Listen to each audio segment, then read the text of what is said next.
Marc Durand, je suis le président des jardins familiaux de Langelmière, mais je suis aussi le président de la JAFPI, donc des jardins familiaux de La Roche-sur-Yon. Donc aujourd'hui, on a organisé avec le Conseil citoyen, on a organisé donc ces portes ouvertes. Bon, depuis le Covid, il n'y avait plus de grosses manifestations de portes ouvertes comme celle-ci.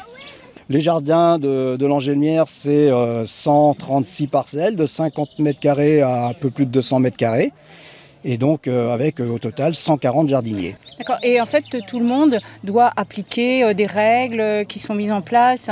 L'association a des statuts, un règlement intérieur qui donne certaines contraintes, donne certaines... Enfin, c'est un règlement, donc on ne fait pas n'importe quoi. En particulier, les pesticides sont interdits. Et alors, tous les jardiniers, en fait, sont locataires. Les jardiniers donc, font une demande auprès de la ville, on peut s'inscrire.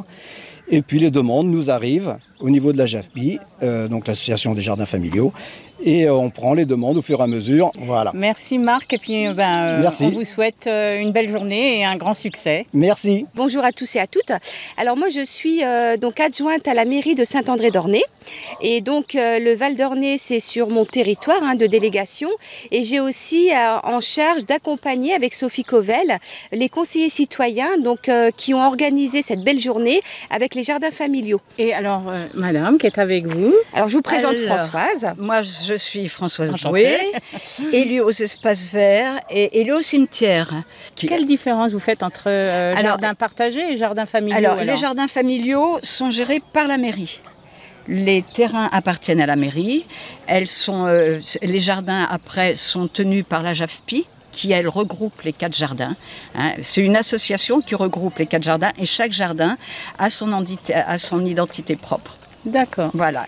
Et les jardins partagés, ce sont des Lyonnais qui créent des jardins autour de leur résidence. D'accord. Donc là, dans leur quartier, on est sur du jardin familial. Oui. Myriam, tu veux rajouter Oui, autre bien chose? sûr. Juste cette belle journée qui a été organisée aussi par les conseillers citoyens, c'est aussi une demande des habitants par rapport aux assises de quartier. Donc il y a eu différentes actions qui sont remontées. Et c'est vrai que nos conseillers citoyens sur le territoire de Saint-André, comme d'autres, sont vraiment actifs. Et ça leur tenait à cœur de bien animer aussi ce quartier. Voilà, donc merci à vous. Bonjour Sophie. Bonjour. Bon alors, qu'est-ce que vient faire le Conseil citoyen dans cette affaire porte ouverte?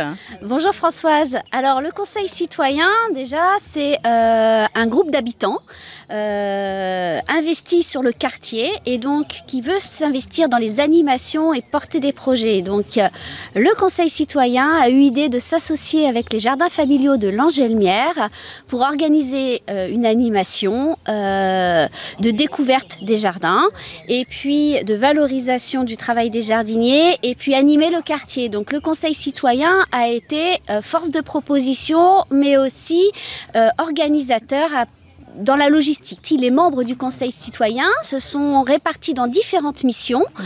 Donc on s'est réunis régulièrement pour voir l'évolution et chacun avait sa propre mission de travail et ça a permis d'aboutir à un travail collaboratif avec les jardiniers. En tous les cas, merci Sophie. Oui, voilà, merci à vous. Bonjour Lionel. Bonjour Françoise. Alors, cette histoire de jardin porte ouverte, il me semble que tu es à l'origine. Oui, voilà, mais avec mes collègues quand même du Conseil citoyen des quartiers de Val d'Ornay, Saint-André et des Forges. Voilà, il fallait créer quelque chose qui puisse nous rassembler, les habitants, le Conseil citoyen, donc pour une journée comme ça sympathique, de liens, de proximité, de convivialité. Et c'est vrai que les jardins familiaux ont répondu favorablement à notre demande. Donc c'est top. Voilà, et aujourd'hui on y est, c'est magnifique. Vous allez découvrir un lieu extraordinaire avec des gens vraiment impliqués. Ça répond un peu à une attente des jardins familiaux qui souhaitaient organiser justement ces portes ouvertes. Bonjour Bernard. Bonjour. Comment vous est venue l'idée de prendre une parcelle? Je suis fils de paysan, alors donc la terre, j'ai toujours... C'est quelque chose que vous connaissez? C'est quelque chose que je connaissais. Que vous aimez? Que j'aimais. Voilà, de mettre les mains dans la terre. Mettre les mains dans la terre, comme les enfants. Comme les enfants, très bien. Et là, je vois que effectivement, vous mettez les mains dans la terre, mais c'est qu'il est magnifique, votre jardin. Non, il n'est pas magnifique. Il y a des jardins, chacun chaque jardinier a sa spécificité. Hein. Moi, c'est un jardin nickel. Oui, il est nickel. Il est bien ordonné en tous les cas. Il n'y a pas trop d'herbe. Ici, on n'a pas le droit de faire autre chose que du bio. Donc, il n'y a pas de pesticides. Non, non, c'est strictement interdit. Donc, on fait que du bio. Fumure, on fait venir une fois par an du fumier. Et le seul amendement que l'on apporte à la terre, c'est le fumier. Alors moi je vois que en fait vous avez beaucoup de tomates, beaucoup de salades, et vous arrivez à manger tout ça tout seul? Pas du tout. Mais moi je jardine pas pour moi. D'accord. Je jardine pour donner.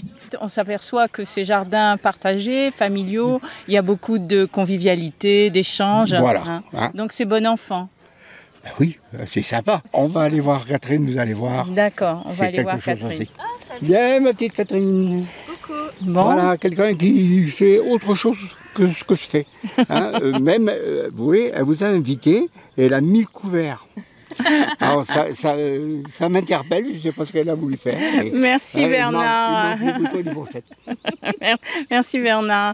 Bon, alors bonjour Catherine, bonjour. Parce que Bernard m'a dit que vous appeliez Catherine. Oui. Donc vous aussi vous êtes jardinière. Oui. Mais jardinière à temps perdu ou Oui, bien sûr, oui. J'ai 2 activités parallèles, donc en médiation familiale et puis j'ai une activité à mon compte en thérapie conjugale et familiale. Et ça, c'est un peu mon exutoire et ma bulle de ressources. D'accord, mais là, quand vous venez au jardin, vous ne travaillez pas, c'est du plaisir. C'est du plaisir et c'est une passion. Je travaille en permaculture, en fait, vraiment esprit permaculture. C'est-à-dire qu'en permaculture, notamment, on ne travaille pas la terre. Voilà. On n'enfouit rien dans la terre, on la retourne jamais. Là, je n'utilise plus la grelinette. La quoi? La grelinette. Ah, c'est quoi? En fait, c'est un outil qui évite à contrario de la bêche où effectivement on va tuer la vie du sol. Là, c'est un engin en fait qui a des dents très larges et qui permettent, si vous voulez, d'éviter de tuer trop la vie du sol. Je l'utilise plus. Parce que malgré tout, on détruit quand même des... D'accord, donc vous, votre idée, c'est vraiment de poser en fait sur la terre. Moi, c'est alors déjà un mode de culture systémique, c'est-à-dire qu'on prend en considération tous les éléments du système naturel. Vous voyez, pour favoriser la biodiversité, on va mettre des fleurs. Les fleurs vont attirer les pollinisateurs qui vont permettre du coup de faire fleurir les légumes. Donc chaque élément a une utilité. Et puis il y a aussi des outils qui permettent, on va dire des plantes qui permettent qui vont favoriser aussi peut-être par exemple le mildiou, on peut mettre des poireaux parce que c'est un fongicide. D'accord, donc vous allez agencer votre jardin, mettre différentes plantes on va dire ou fleurs, mais de façon à ce qu'elles s'accompagnent les unes les autres et elles sont complémentaires. C'est ça. C'est tout à fait ça.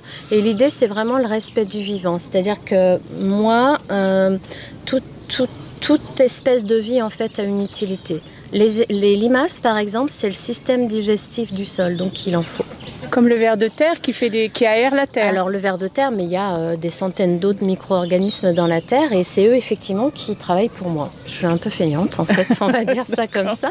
Et bien sûr, la première chose c'est de pailler, mais le fait de pailler n'est pas suffisant pour dire on est en permaculture. Mais en tout cas pailler, pourquoi? Parce que la vie du sol, elle vient dès lors qu'on paille. Ça, c'est génial, ça permet d'arroser beaucoup moins. Et du coup, ce que disait Bernard tout à l'heure, effectivement, moi j'ai un système d'irrigation naturelle. Alors ça s'appelle, quand on les achète tout près, ça s'appelle des zoyas. Donc c'est des pots en terre qu'on enfouit à côté des plantes et les racines vont venir toucher le pot parce qu'en fait le pot il est poreux. Et donc ils vont puiser l'eau. Voilà. Je vais vous montrer, je ne sais pas si vous allez pouvoir voir. On prend un pot, il est enfoui, hein. Donc du coup il y a un pot en terre que j'ai bouché avec un bouchon de liège et puis j'ai trouvé à la recyclerie ou des assiettes qu'on m'a données pour couvrir les capots. D'accord. Et comme ça, votre plante, elle s'hydrate toute seule. C'est ça. Et naturellement. L'idée, c'est que s'il y a canicule, j'espère pas, mais je ne pense pas arroser moins de... peut-être une fois tous les 10 jours. La permaculture, c'est pas un mode de culture à la base, c'est une philosophie. C'est le mieux vivre ensemble, avec les éléments qu'on a à notre disposition. Ce sera le mot de la fin, le mieux vivre ensemble. Et c'est ce qu'on fait aujourd'hui avec la porte ouverte. Ouais.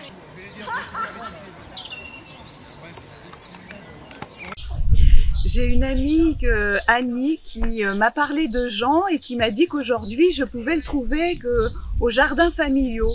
Et donc, je suis venue pour voir Jean. Et je ne pensais pas découvrir un endroit aussi précieux en biodiversité.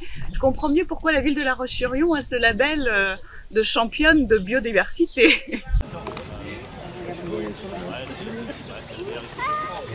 Bon, je vous ai vu arriver là des jardins, donc je suppose que vous avez fait un petit tour au niveau de ces jardins familiaux. Exactement, oui, on est arrivé ce matin, on a pique-niqué sur place et puis après on a pris le temps de faire le tour des différents potagers. D'accord, comment vous avez eu vent de la porte ouverte? On l'avait vu sur le magazine La Roche Plus. Il y avait une petite info qui expliquait qu'il y avait ces portes ouvertes. Et ça vous a donné envie de venir? Exactement. Donc c'est une découverte pour vous? Tout à fait, oui. On ne connaissait pas du tout le lieu avant. On est arrivé sur La Roche-sur-Yon il y a très peu de temps, donc là on découvre le coin et ça donne envie de s'investir. Merci d'avoir répondu, merci à vous. Merci, bonne journée. Merci.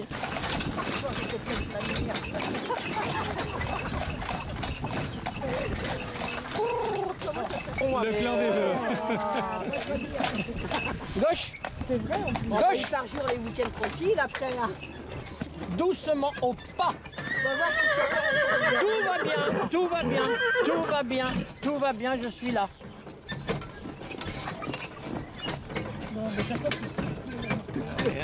C'est bien sympa ce petit cheval. Quelle belle tête. Alors il faut savoir qu'un cheval peut tracter. Bonjour monsieur le maire. Bonjour. Écoute, quelle est votre impression alors sur cette porte ouverte? Alors moi, j'adore venir ici parce que c'est un lieu de verdure et de rencontre à l'intérieur de la ville, hein, puisqu'on est à 2 pas des quartiers, 2 pas des maisons d'habitation, et puis sur un site sportif qui rencontre aussi beaucoup de passages, et de passer un petit moment ici avec les jardiniers de l'Angelle-Mer, c'est toujours un moment très agréable. De détente. Et puis on est vraiment en mois de juin, la saison où toutes les plantes sont belles. Il y a eu 20 mm d'eau hier, ce qui fait qu'on a la chaleur et l'humidité, toutes les plantes sont magnifiques et donc c'est toujours un excellent moment. C'est vrai que non seulement on passe un bon moment, de la détente, mais on fait des formidables découvertes. Des formidables découvertes et surtout des formidables rencontres, parce que un jardin familial, ces jardins familiaux, au-delà de l'aspect nourriture, au-delà de l'aspect de travail du sol, c'est un lieu de rencontre extraordinaire, un lieu de discussion. Il m'arrive de temps en temps, au cours de l'année, de passer dans les jardins familiaux de La Roche-sur-Yon, de m'arrêter et de passer une petite demi-heure à discuter avec les gens. C'est toujours un moment de détente, un moment apaisant, et Dieu sait si on en a besoin dans notre société aujourd'hui. Merci beaucoup. Le maire, merci beaucoup. Bonne journée à vous.